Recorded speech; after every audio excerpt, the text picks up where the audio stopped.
What's up, guys? It's Faded. Welcome back to the channel. Hope you're all doing awesome as always. And we're going back, baby, one more time.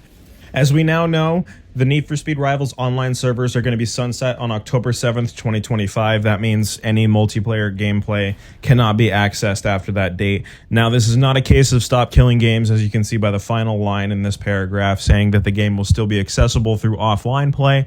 I did mention this in Need for Speed Rivals 10 years later, which came out back in 2023, and it's my most viewed video on the channel. That the game can be accessed offline. It has a single player mode. You just need to go to your all drive settings and change the online matchmaking to single player, and then you'll be all set to play with AI opponents. So this game will still be accessible in offline mode. Don't worry, this is not a case of the crew. This is not a stop killing games thing at all. The game is still going to be playable. And look at this lobby, man. All of these players, I guarantee you they all know about this happening, and this is the reason why they got back on. But there is another reason as to why I'm getting on, and that's the unlocked mod for this game. So I highlighted Frosty Mod Manager. I almost wanted to say showcased, but I highlighted Frosty Mod Manager as the main launcher that players use to load mods into Need for Speed. There is an unlocked mod that restores the normal gameplay despite you changing the frame rate of the game through advanced launch settings. So for me, I own the game on Steam. I right-clicked and go to properties, and you're actually able to change the frame rate of the game by typing in commands. There's like game set variable or something like that, and you can make the number or the amount of frames you want. Without the unlock mod, the game is pretty wonky. Sounds don't play accurately, the camera bobs all over the place. The game in its vanilla form was very much meant for 30 FPS. Now with the unlocked mod, you're able to increase that to pretty much however high you want. Right now I have it on 180 FPS with VSync because my monitor is 180 Hertz. So we are running this game at 1440p, 180 frames per second. This is amazing. Like, this is a game from 2013 and it looks really nice. Textures look fantastic. Obviously, you know, polygons, world geometry, the mountains and things like that, that's not changed from just tweaking the resolution. But the textures on the cars, the road surface, the police cars, all of this looks fantastic. So as we cruise through Redview County here and kind of reminisce about the old days, I wanted to highlight three categories, if you will, that make Rivals so great, such a good game, and why I hold it in such high regard.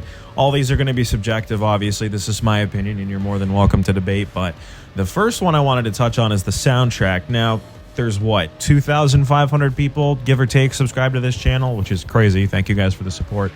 2,500 people, give or take, subscribe to this channel. You guys, your music tastes are all way different. No two people on this channel have the same taste in music. We all listen to various different genres, subgenres, what have you. My taste is very electronic, so it resonates well with this curated soundtrack of electronic and EDM music. So I grew up listening to Martin Garrix, Diplo, RL Grimes, Skrillex, basically every big electronic artist from the mid-late 2010s, 2020s up to now. So this soundtrack was very nice. I loved it a lot. It's the perfect soundtrack for the cars you're driving because Rivals lineup is much like most Wanted 2012. It's very, very high-end cars. Lamborghinis, Porsches, high-end Dodges, Fords, Lexus, the Hennessy Venom if you're a cop. But yeah, it's a perfect reflection of what society was at that time, if that makes sense, because we were very much into the electronic music and, you know, EDM culture.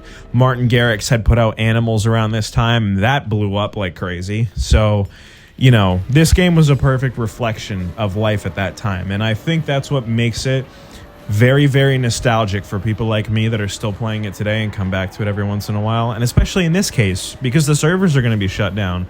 And after this point, we're never going to be able to play with people again, officially. You know, I bet there's a group of people that are going to mod private servers into the game.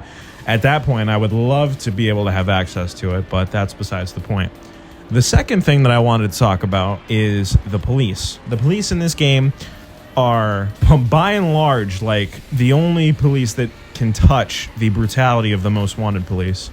These guys do not go with traditional pursuit tactics. As you guys know, Rivals is very much a always online, free roam based version of Hot Pursuit 2010. The weapons still exist. They added more weapons like the ESF, the stun mine, the shock ram.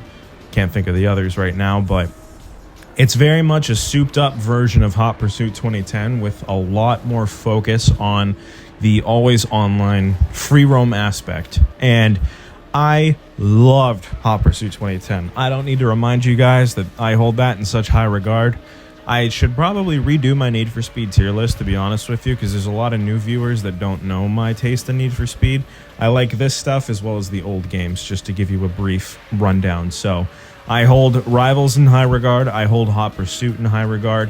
The police have a lot to do with that, mostly because of the fact that their tactics and use of weapons and the fact that they are just really fast and keep up with you so easily is crazy. And this is the only game with 10 heat levels. Every other Need for Speed before this had only 5 heat levels.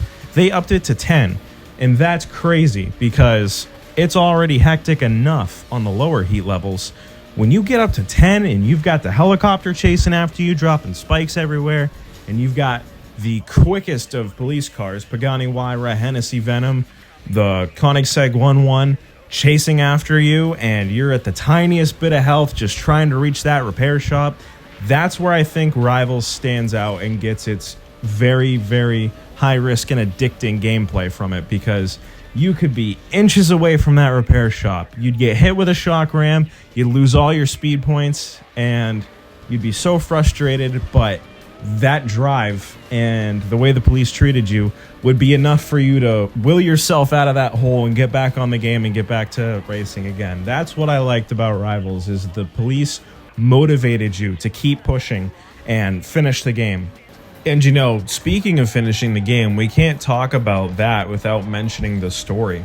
Need for Speed Rivals story is told in the right way to not like overcomplicate everything, but not also feel like the story is taking a back seat to the gameplay. So the story involves Fate and Zephyr. Zephyr is the racer that you're playing throughout the racer side of the game, and Fate is the cop that you're playing throughout the cop side of the game. The structure is still the same in terms of, like, you know, with when Most Wanted 2012 had the speed lists and multiplayer. This is kind of the same thing, but it's a bunch of objectives that you do to progress in the story. You get them all done, you go back to the hideout, it starts the next part of the game. The story is branched off into 3 sectors: drive, pursuit, and race, each with its own set of objectives. And this is a lot like Hot Pursuit 2010, because in that game, you started the game at the same race and ended the game at the same race. But what you chose to do in between varied depending on your choices. And that's where I think Rivals is just as good as Hot Pursuit, because you're given 3 speed lists to choose. You can branch off and try other ones at any given time. Once you pick a race speed list, you're not locked to that specific side of the mission structure for the entire game. You can go back and choose like a pursuit speed list for your next one, a drive speed list for your next one.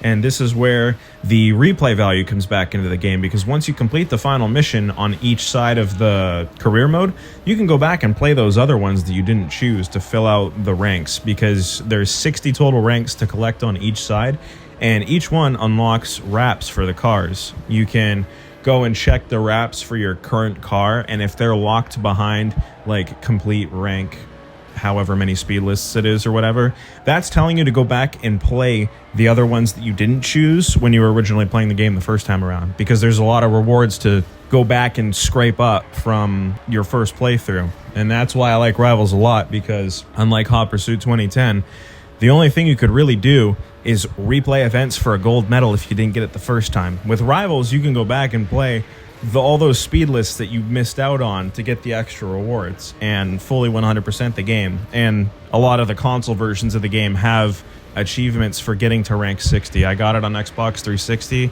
I don't remember if it had it on Xbox One. I know Steam has something revolving around it. I'm playing through the game right now, actually, on PC, because I had never beaten it on PC before and never owned it on PC either. So this gives me an excuse to actually go back and indulge in this game, which I love so much. So yeah, those are 3 reasons as to why I hold Need for Speed Rivals in such high regard. If I was to give you guys a little tidbit of a tier list, if you will, my top 5 Need for Speeds in no particular order are Carbon, Most Wanted, Pro Street, Hot Pursuit 2010, and Rivals. Those are like some of my favorite Need for Speeds of all time. I could throw in like Need for Speed 3 Hot Pursuit in there if you wanted to, as like a number 6, whatever. But yeah, I want you guys to comment down below your personal experiences with Need for Speed Rivals, because we got a lot of Need for Speed fans that subscribe to this channel that watch this content, and I appreciate you guys for always supporting me. I want to know what you guys thought of this game and what was your first taste of it. Did you guys get it on launch day? Did you guys wait a little bit? Because back in 2013, we were transferring from Criterion to Ghost Games. This is a studio that was built from the ground up, and they made this game in less than 6 months. So that's why it's reusing Seacrest County's map and a lot of the same car list. So yeah, drop your personal narratives down below, your personal experiences with this game. And while you're at it, if you're new to this channel, consider getting subscribed. I go back and play a lot of old Need for Speed games as well as the new ones, because Need for Speed as a medium is dead right now until we get a new game. Unbound is so played out, even though I like the game. There's not really much you can do with just roaming around in multiplayer the whole time. So we were going back and trying other old Need for Speed games. I could give Carbon Redux another try. That was a whole other thing. My computer had to get reset and I lost all the progress on the game. So I could probably play that, get back to where I was in the last video, and keep going from there if you guys want. Whatever you want me to do, leave requests, your personal stories with Rivals, all that down below. I may not respond to every single comment, but I read all of them. But yeah, regardless, drop a like, comment, subscribe. Hit the bell for notifications so that way you never miss a new upload. And yeah, I think that's everything here. I'll see you guys in whatever video I upload next. Take care.